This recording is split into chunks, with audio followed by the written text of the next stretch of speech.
찾으셨나요? 누가복음 6장 46절에서 49절.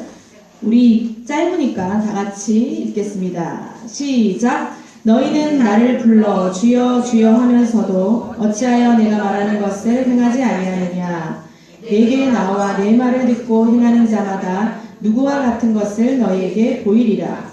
집을 짓되 깊이 파고 주초를 반석 위에 놓은 사람과 같으니 큰 물이 나서 탕류가 그 집에 부딪히되 잘 지었기 때문에 능히 요동하지 못하게 하였거니와 듣고 행하는 아니하는 자는 주초 없이 흙 위에 집 지은 사람과 같으니 탕류가 부딪힘에 집이 곧 무너져 파괴됨이 심하니라 하시니라. 아멘. 자, 우리 옆 사람과 한번 인사해 보십시오. 할렐루야. 잘 오셨습니다. 잘 오셨습니다. 잘 오셨습니다. 반갑습니다. 얼굴도 좀 펴시고. 예. 오늘 본문은요, 누가복음 6장 20절부터 있는 설교 내용이 있습니다. 성경을 보시면 빨강색이나 뭐 파란색으로 예수님의 말씀은 색깔이 칠져 있죠. 그 20절부터 설교를 쫙 예수님이 하시는데 그 내용의 마지막 부분을 예수님께서 비유로 말씀을 하시는 거예요. 예수 그리스도를 믿고 영접한 사람들은 뭐라고 그러냐면 예수 그리스도의 터 위에 집을 건축하는 사람이다. 건축물이다. 우리는 집이다. 근데 이 집이 지어져 간다. 이렇게 표현하고 있어요. 우리 이 말씀을 한번 찾아보겠습니다. 고린도전서 3장 9절에서 11절.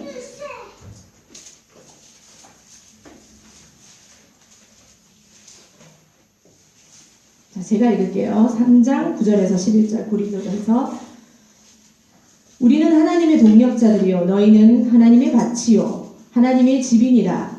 내게 주신 하나님의 은혜를 따라 내가 지혜로운 건축자와 같이 터를 닦아둠에 다른 이가 그 위에 세우나 그러나 각각 어떻게 그 위에 세울까를 조심할지니라. 이 닦아둔 것 외에 능히 다른 터를 닦아둘 자가 없으니 이 터는 곧 예수 그리스도라.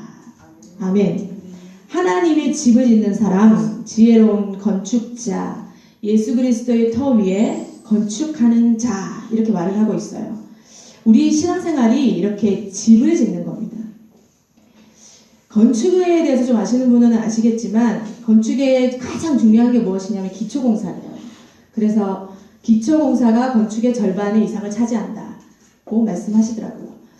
남편하고 같이 그 컨테이너로 집을 짓는 거 역시 여러분 아시나요? 컨테이너로 집을 짓는다는 게 여기저기 소문이 나가지고 컨테이너로 집을 짓는 곳을 이제 찾아가서 컨테이너로 집을 지으면 어떻게 됩니까? 엄청 쉽다고 얘기를 들어가지고 갔는데 재료만 컨테이너지 똑같더라고요. 기초공사에 법에 뭐 전기공사 뭐 다 있더라고요. 집을 짓는 게 너무너무 어렵더라고요. 사장님이 뭐라고 하시냐면 집을 한번 짓고 나면 10년이 늙습니다. 그러더라고요. 집을 짓고 싶은 마음이 전혀 없는 생각이 드는 거예요. 근데 하나님께서 우리 보고 너희는 지혜로운 건축자가 돼야 돼. 부실공사가 나지 않으려면 지혜로워야 되는데 어떻게 지혜로울 수가 있나. 이스라엘은 건기와 우기로 계절이 바뀝니다. 우리는 사계절이 있잖아요. 근데 이스라엘은 건기와 우기가 있는데 건기는 3월부터 10월까지, 우기는 그럼 나머지 11월부터 2월까지죠.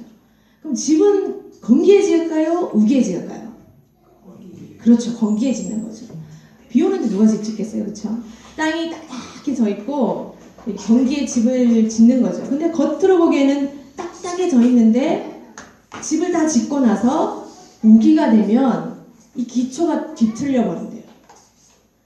그래서 높이 짓는 것도 아니고 3층도 아니고 1층만 지어도 비가 오면 땅이 집안이 뒤틀려 버리니까 그때 이스라엘 당시에 반드시 어디에다 지어야 되는데 그게 어디냐? 안반 위에 지었다는 거죠.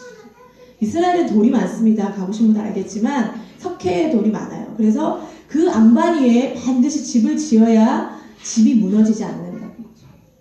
그래서 예수님의 설교를 듣는 모든 사람들은 예수님이 하시는 이 비유가 뭔지를 다 알았어요. 건축을 하는 사람들의 아주 기본적인 상식이 뭐냐? 안반 위에, 반석 위에 집을 짓는다는 겁니다. 그런데 이 비유에서 나오는 건축자의 가장 큰 실수가 무엇인가? 기초를 반석 위에 세우지 않는다는 겁니다. 우리는 알잖아요. 이 기초가 누구신지. 이 기초가 누굽니까? 예수 그리스도. 그쵸? 예수 그리스도죠. 아까 고린도전서도 건축을 위한 터가 누구라고 그랬냐면 예수 그리스도라고 했습니다. 근데 우리가 이 본문을 조금 이해하려면 구약의 이사야서를 좀 보셔야 돼요. 자, 우리 이사야서를 한번 찾아봅시다. 이사야서 28장 14절에서 18절.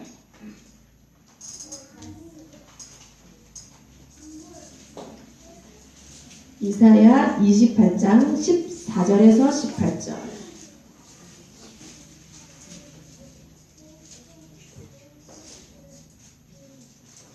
자, 이사야가 어디 있습니까? 구약에 있습니다. 이사야 28장 14절에서 18절 우리 한번 교독하겠습니다.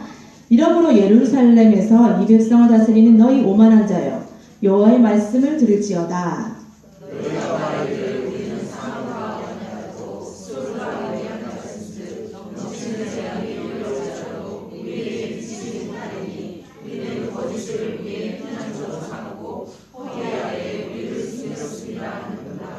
그러므로 주 여호와께서 이같이 이르시되 보라 내가 한 돌을 시온에 두어 기초를 삼았노니 곧 시험한 돌이요 귀하고 견고한 기초돌이라. 그것을 믿는 이는 다급하게 되지 아니하리로다.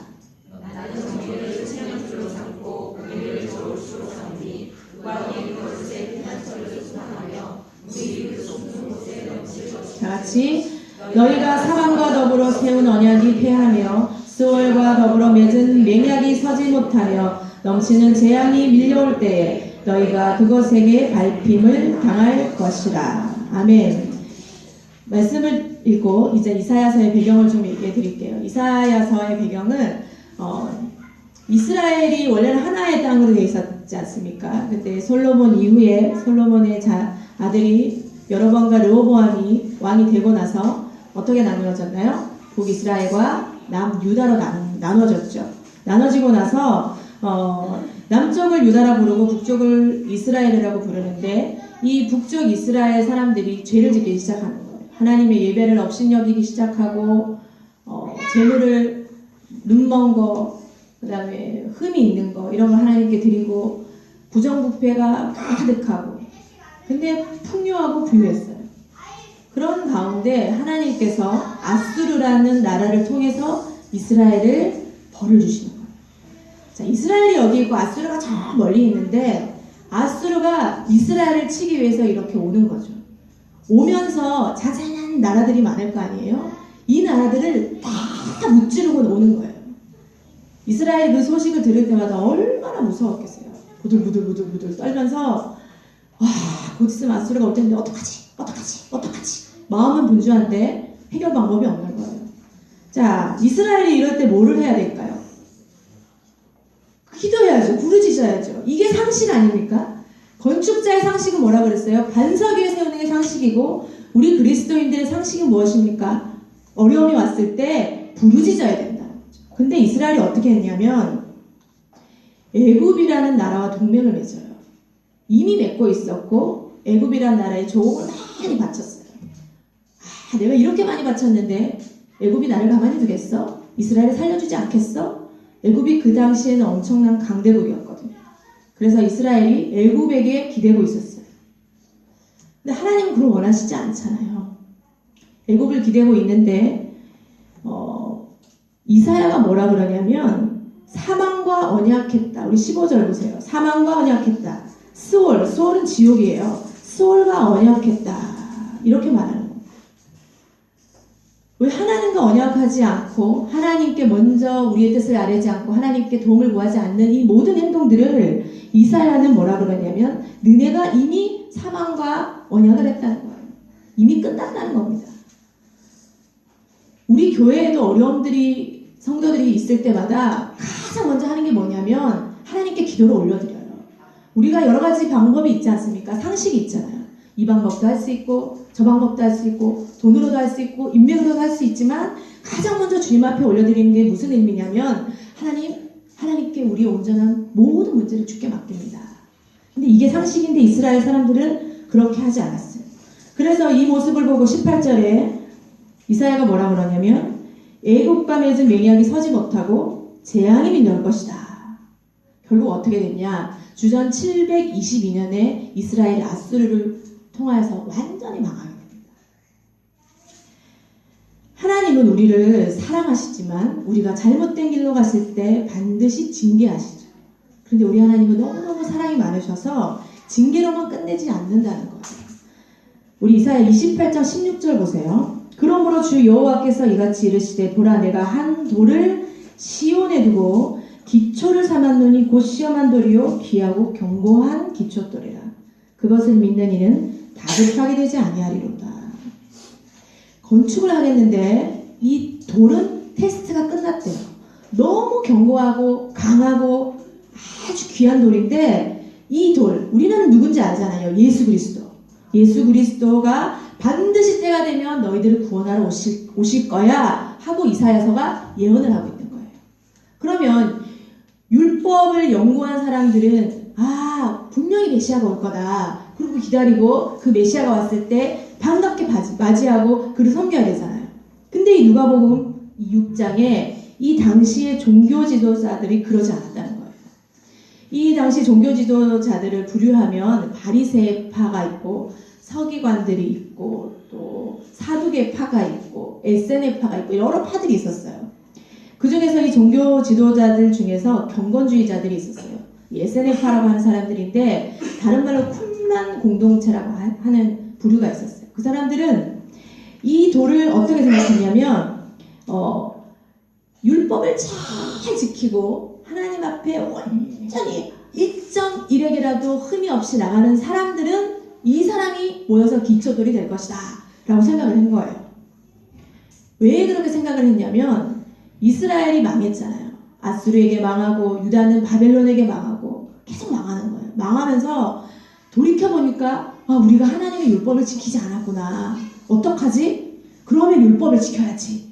그래서 율법을 지키기로 작정을 합니다. 그 사람들이 모여서 율법을 지키는데 너무너무 엄격하게 지키는 거예요. 근데 지키다 보니 다 지킬 수 있나요? 못 지키는 거예요. 그래서 어디로 들어가느냐면 광야로 들어갑니다. 자기들끼리 공동체를 모아서 광야에서 하나도 어기지 않고 어떻게 하면 하나님 말씀을 지킬까? 그래서 그들이 뭐를 하냐면 옷을 이렇게 입다가 성경을 필사를 하다가요. 하나님이라는 단어가 나오면 이 옷을 다 벗고 이제 목욕을 하는 거예요. 깨끗하게 정결하게 목욕을 하고 또 필사를 하고.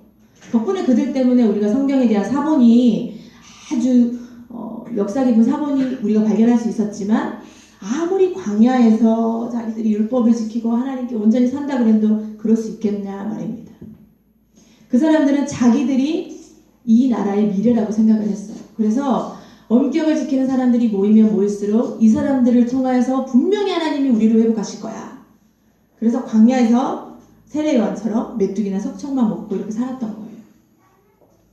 한 부류가 또 있는데 바리새인들이라는 부류가 있었어요. 그 사람들은 어떻게 생각했냐면 이 기초돌은 진짜 돌이라고 생각했어요. 말을 그대로 읽은 거죠. 근데 보세요. 보라 내가 한 돌을 시온에 두어 기초를 삼았노니. 어디다가 두었다고요? 시온이 어딥니까? 예루살렘이잖아요. 그러니까 예루살렘에 돌이 있을 거라고 생각한 거죠. 성전을 지었는데 성전 안에 보니까 이렇게 솟아나온 돌이 있는 거예요. 아니, 보세요. 돌이 있을 수가 있지 않겠습니까? 근데 이 돌을 그 기초돌이라고 본 거예요. 성전 안에 들어가 있는 이 기초돌을 신성시하다 보니까 결국 어떻게 됐냐면 모든 것이 성전인 거예요. 성전. 이게 더 심하게 되니까 어떻게 되냐면 하나님보다 성전을 우상시하는 계기가 되는 거예요. 우리도 신앙생활 하다가 하나님보다 다른 것에 목숨 걸 때가 있습니다. 어떤 분은 목사님에게 목숨 걸 때가 있죠. 목사님이 타락하면 나도 타락하고 목사님이 바르게 살면 나도 바르게 살고 아니면 공동체에 본받을 만한 어떤 사람을 우리가 목숨을 걸 수 있죠. 아니면 물질적인 것에다. 근데 본질을 벗어나게 되면요. 항상 하나님과 멀어지게 돼 있어요. 자, 목사님을 사랑하는데 본질을 벗어나면요. 목사님을 사랑하는데 하나님과 멀어질 수 있어요. 하나님을 사랑하는 사람은요. 하나님과 관련된 모든 것을 사랑합니다. 목사님도 사랑하고 사모님도 사랑하고 형제들도 사랑하고 목자도 사랑하고 애들도 사랑하고. 왜? 하나님을 사랑하니까. 근데 본질이 어그러진 사람은 내가 아무리 이 집사님을 사랑하는 것 같은데 결국 하나님과 멀어져 있는 거죠. 그때 당시 영적 지도자들의 영적 건축의 상식이 이랬어요. 예수님께서는 내가 주춧돌이다. 내가 그 시온의 돌이다. 그렇게 말씀하시니까 그 당시 이스라엘의 지도자들이 어떻게 생각했겠어요? 저 이상한 청년이 있나? 죽이고 싶다. 그렇게 한 거죠. 그래서 오늘 본문에 가장 중요한 단어는 내 말, 더 나아가서는 나 예수 그리스도입니다. 모든 행동과 행위는요, 그리스도하고 관계에서 나오기 때문에요. 그렇습니다. 신앙은요, 관계 용어예요. 믿습니다가 아니라 관계 용어예요. 하나님과 어떤 관계에 있느냐에 따라서 내 신앙의 수준이 좌우되는 겁니다. 같은 본문이 우리 마태복음에 나와 있거든요. 마태복음 7장 24절에 나와 있어요. 제가 읽어드릴게요. 그러므로 누구든지 나의 이 말을 듣고 행하는 자는 그 집을 반석 위에 지은 지혜로운 사람 같으리니. 조금 더 올라가서 21절에 가면 나더러 주여 주여 하는 자마다 다 천국에 들어갈 것이 아니요 다만 하늘에 계신 내 아버지의 뜻대로 행하는 자라야 들어가리라. 아멘. 행동하는 게 얼마나 중요하겠습니까? 실천하자. 근데 그렇게 실천할 수 있는 이유가 뭔가? 기초돌 때문인 거죠. 예수 그리스도 때문인 거죠. 이게 없으면요, 하라고 하는 게 얼마나 부담스러운지 아십니까? 사랑하라, 미워하지 마라, 뭐 해라, 율법이 되는 거죠. 부담이 되는 거죠. 누가복음 6장 43절에서 44절에 보면은 못된 열매 맺는 좋은 나무가 없고 좋은 열매 맺는 못된 나무가 없느니라. 나무는 그 열매로 아나니 가시나무에서 무화과를 또는 찔레서 포도를 따지 못하느니라. 좋은 나무에서는요, 자연스럽게 좋은 열매가 맺힙니다. 열매는 결과일 뿐이고요, 중요한 것은 좋은 나무냐, 그거죠. 반대로 좋은 나무라면 반드시 좋은 열매가 맺힙니다. 여러분이 이렇게 행할 수 있다면 분명히 하나님의 자녀, 하나님을 주인으로 모신 사람이 증명하는 거예요. 그런데 어떤 것을 행해야 되나? 이제 좀 부담스럽죠. 20절부터 한번 보세요. 가난한 자, 지금 줄인 자, 인자로 말미암아 미움과 욕을 받는 자. 27절에 원수를 사랑해라. 저주하는 자에게 축복해라. 입뺨을 치는 자에게 젖뺨도 돌려대라. 남에게 대접을 받고자 하는 대로 대접해라. 37절에 보니까 비판하지 마라. 정죄하지 마라. 용서해라. 줘라. 얼마나 부담스럽습니까? 그쵸? 부담스럽죠. 예전에 제가 한 분을 만나서 우연치 않게 그 집에 가서 복음을 전하고 예수 그리스도를 영접하게 되고 그분이 양육을 하게 됐어요. 근데 알고 봤더니 이분이 이제 병원을 다니고 계셨어요. 우울증이 돼가지고. 너무너무 우울한 가운데 예수 그리스도를 만나고 나니까 이 우울증이 점점 치료가 되는 거예요. 그래서 부탁을 저에게 하더라고요. 일주일에 한 번씩 우리 집에 와서 예배를 드리면 안 되겠냐. 그래서 목사님에게 허락을 받고 그 가정에서 예배를 드리게 됐어요. 예배를 드리다 보니까 이 얘기 저 얘기 막 나오잖아요. 나오다 보니까 우울증의 원인이 어디 있었냐면 시어머니에게 있는 거예요. 시어머니가 얼마나 이분에게 포원을 하냐면 시어머니가 당연히 예수님을 안 믿으니까 시댁에만 갔다 오면 이 우울증이 도지는 거예요. 그래서 약을 안 먹으면 이 가슴이 벌렁거리고 삶에 살 의욕이 없어서 우울증이 너무너무 심각해지는 거예요. 근데 예배를 드리고 하나님 말씀을 전하는데 누가 보면 이런 말씀도 전하지 않겠어요? 얼마나 짜증이 납니까? 시어머니가 원수인데. 그래서 어떻게 시어머니하고 대면을 하느냐 물어봤더니 이제 시골에 내려가면 시어머니가 아들 주겠다고 아들하고 같이 내려가겠죠. 아들하고 같이 내려가서 아들을 주겠다고 엄청나게 음식을 준비하신대요. 그래서 트렁크에 이빨로 채워서 가득 채워서 들고 가라 그런대요. 근데 그때는 아무 말 안 하고 들고 가다가 밑에 이제 시골에서 올라오다가 이제 휴게소에 들릴 때면 그 모든 음식을 쓰레기통에 딱 넣는데요. 그거를 명절 때마다 반복을 하는 거예요. 제가 너무 마음이 아픈 거죠. 그래서 그렇게 하지 마라. 그리스도의 사람은 그러면 안 된다. 그렇게 얘기해주고 알겠다고 결심하겠다고. 그리고 또 시골 내려가고 또 쓰레기통에 버리고 오는 거예요. 예배를 드리면서도 자기가 얼마나 마음이 힘들고 무겁겠어요. 그리고 나서 제가 다른 방법을 썼어요. 그렇게 하지 마라. 그거 나를 달라. 아깝다. 내가 다 먹겠다. 그랬더니 갖고 오더라고요. 근데 갖고 오기 전에 어떤 일이 있었냐면 이제 우리가 예배드리면서 엄청 기도를 했어요. 하나님 주의 마음을 부어주시고 하나님의 사랑을 부어주십시오. 우리에게 우리 스스로가 원수를 사랑하려면 힘들지 않습니까? 원수를 사랑할 수 있게 마음을 주십시오. 그리고 내려갔어요. 내려갔는데 너무 감사한 것은 시어머니가 똑같이 폭언을 하시는데 갑자기 눈물이 나오는데 그 영혼을 바라보는 순간 지옥 갈 수밖에 없는 영혼이라는 생각이 들어서 막 울었대요. 시어머니가 놀랬죠. 며느리가 막 우니까. 원래 이 며느리가 우는 사람이 아니라 같이 이렇게 대드는 사람이거든요. 근데 막 우니까 시어머니가 너무 놀란 거예요. 그래서 아가 왜 우냐. 그래서 예수님 얘기를 했겠죠. 그리고 나서 음식을 가지고 오는데 버리고 싶지를 않더래요. 그래서 그 음식을 다 가지고 와서 우리가 또 예배를 드렸죠. 예배를 드리고 배가 터지러 먹었어요. 여러분 우리 힘으로 이 6장 한번 읽어보세요. 이 벌겋게 쓰여있는 말씀 못 지킵니다. 아무리 하려고 해도 못 지킵니다. 근데 할 수 있는 이유가 있어요. 우리 35절 한번 보세요. 35절 중간쯤에 뭐라고 되어 있냐면 지극히 높으신 이의 아들이 된다.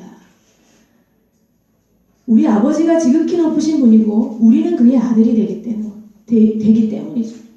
그래서 이렇게 불가능하고 어려운 일을 할 수가 있다는 거예요. 근데 이 할 수가 있는 이유 더 내려가면 너네는 좋은 나무야. 너네 원하기 종자가 하나님의 씨로 만들어졌기 때문에 너의 본질이 하나님의 씨야. 좋은 나무이기 때문에 가능하다는 거예요.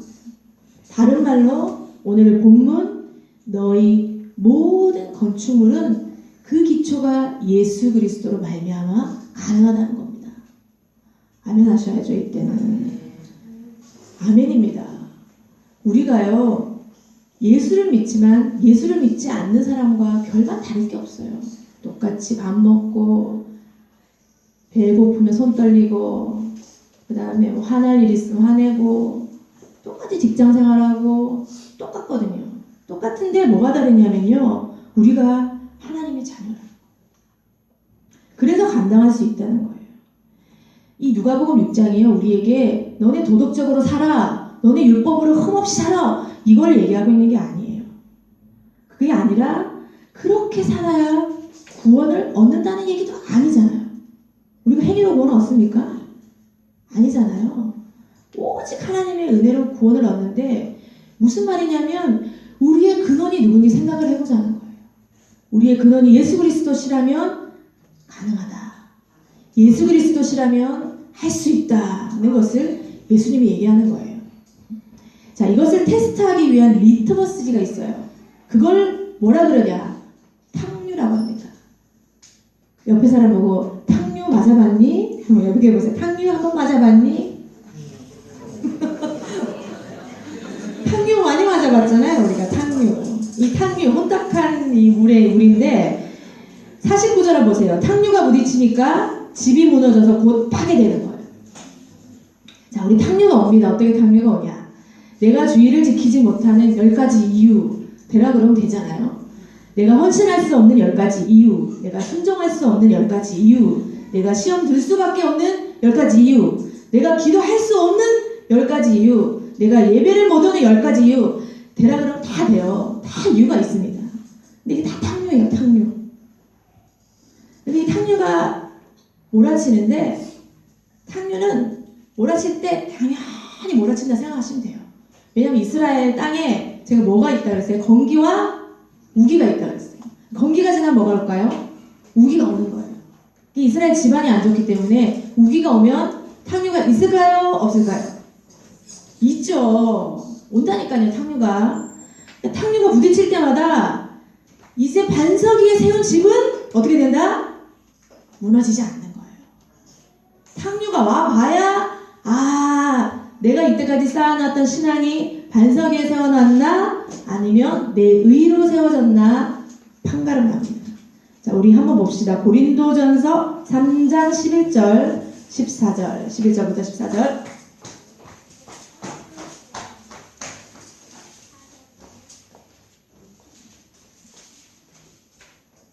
다 찾으셨죠? 우리 다 같이 한번 읽어보겠습니다. 시작! 각 사람의 공적이 나타날 터인데 그날이 공적을 밝히리니 이는 불로 나타내고 그 불이 각 사람의 공적이 어떠한 것을 시험할 것임이라. 만일 누구든지 그 위에 세운 공적이 그대로 있으면 상을 받고 누구든지 그 공적이 불타면 해를 받으리니 그러나 자신은 구원을 받되 불 가운데서 받은 것 같으리라. 너희는 너희가 하나님의 성전인 것과 하나님의 성령이 너희 안에 계시는 것을 알지 못하느냐. 아멘. 여기서 말하는 공적의 뜻이 뭐냐면요. 행위, 행동, 선한 일 이런 거예요. 우리 누가복음 6장에 나타난 예수님께서 말씀하신 일들이죠.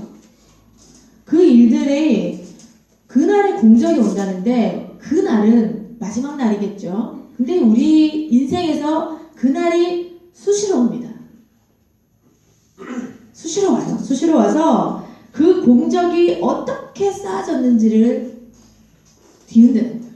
탕류가 와서 불로, 여기서는 불로 나타낸다. 그래서 공적이 흔들었는데 그대로 있으면 상을 받고. 신앙생활에 있어서 시험이 들거나 어려움이 있을 수 있어요. 저도 있더라고요. 마음이 되게 무거울 때가 있고 힘들 때가 있어요. 탕류죠. 그때 누구를 생각하냐면 여러분의 DNA가 누군지를 생각하는 거예요. 예수 그리스도를 생각하십니다. 그렇게 안 생각하면 이길 수가 없어요. 그 탕류가 올 때마다 예수 그리스도를 생각하셔서 이제 뭐를 하냐면 내 자리를 지키는 거예요. 자, 목사님이 지금 금식하러 가셨잖아요. 아싸, 목사님도 없고 그렇게 생각하는 사람 아무도 없을 거 아니에요. 자기 자리 지키면 돼요. 뭐를 더 할까요? 안 하셔도 돼요. 내 자리 지키는 거예요. 나는 성도입니다. 나는 우리 교회 집사입니다. 나는 우리 교회 리더십입니다. 그 자리를 지키는 거예요.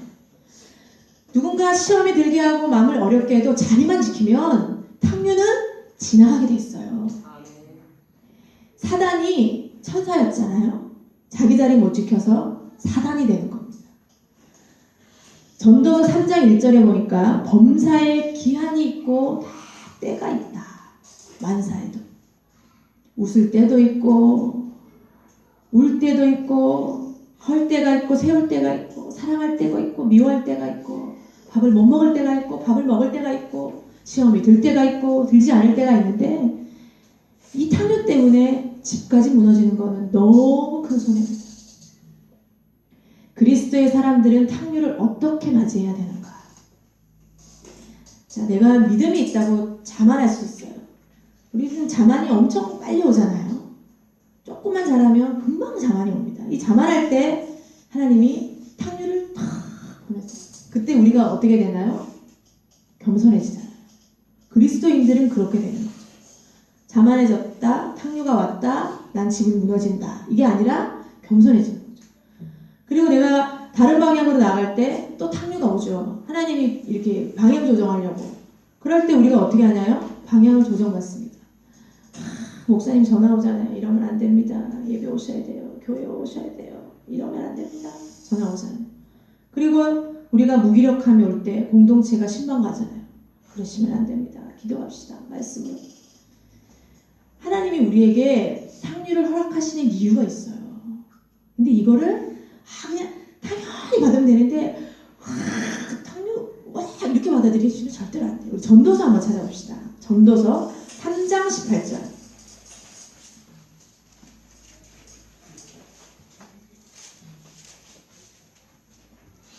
자, 전도서는 구약에 있습니다.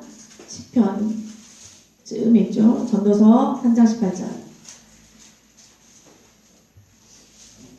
전도서 찾으셨나요? 전도서 3장 18절.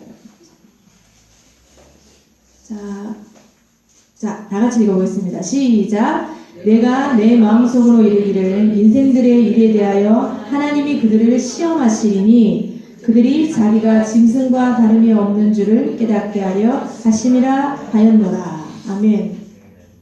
이게 여기서 시험하시다는 이 원어적인 의미가 우리를 정결하게 하다, 깨끗하게 하다. 탕류가 왜 오냐면 정결하게 하기 위해서. 근데 탕류가 왔을 때 집이 무너지는 게 아니라 그리스도인들은 회개하고 정화돼야 되는 거죠. 또 예전 얘기를 제가 할게요. 어떤 자매를 이제 같이 양육을 하게 됐어요. 근데 그 자매가 교회를 10년을 넘게 떠난 거죠. 하나님을 떠나고.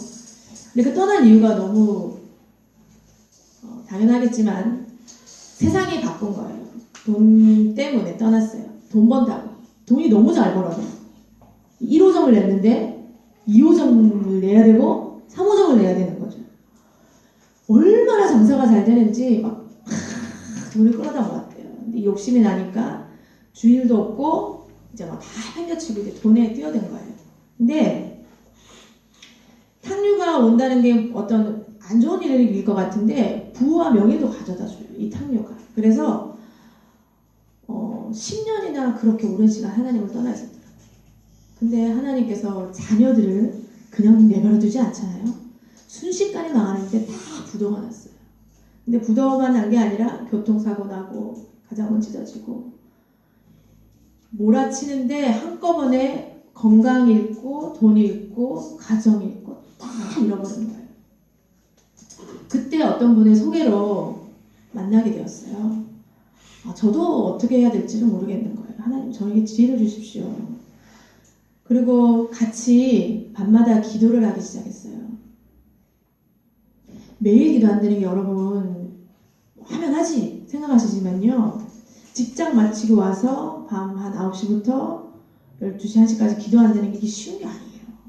근데 이분이 따라오는 거예요. 매일매일 몇 달이 지났어요. 그리고 고백하는데 뭐라고 고백하시냐면 우리 방금 전도서 읽었잖아요. 짐승과 다름이 없는 줄을 깨닫게 하려 하십니다.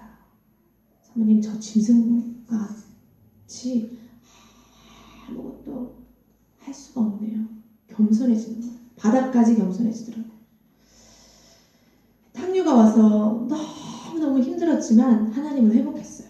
그래서 그 원한, 분노 막 이런 것들이 가득 차 있었는데 하나씩 회개하기 시작했어요. 하나님 죄송했습니다. 하나님을 원망했습니다. 처음에는 왜 하나님은 저에게 이런 시련을 주십니까 하고 엄청 원망도 하고 소리도 지르고 했는데 하나님 용서해 주세요 하고 하는 즉시 이 머리에 깨질 것 같은 두통이 사라지고 무릎에 있는 관절염, 발목부터 시작해서 오는 그 고통이 있더라고요. 저는 이 고통을 잘 모르겠는데 상상을 할 수가 없대요. 이게 깨지는 소리 같은 게 나서. 그런데 이 고통이 다 사라지고 직장도 다시 얻고 가정도 조금씩 회복하기 시작을 했습니다. 워낙에 썬데이 크리스찬이었는데 하나님을 주인으로 고백하면서 하나님께 돌아가야겠구나. 그리고 한 일이 뭐냐면 반석 위에 집을 짓기 시작하는 거예요. 여러분 돌아보세요. 자기를. 옆에 사람 보세요. 너 반석 위에 집 짓고 있니? 한번 물어보세요. 진짜. 너 반석 위에 집 짓고 있니? 눈빛을 피하시면 아닌 거예요. 반석 위에 집 짓고 있니? 스스로에게도 물어보셔야 돼요. 내 삶이 어떤가? 내가 진짜 반석 위에 집을 짓는 거 맞나?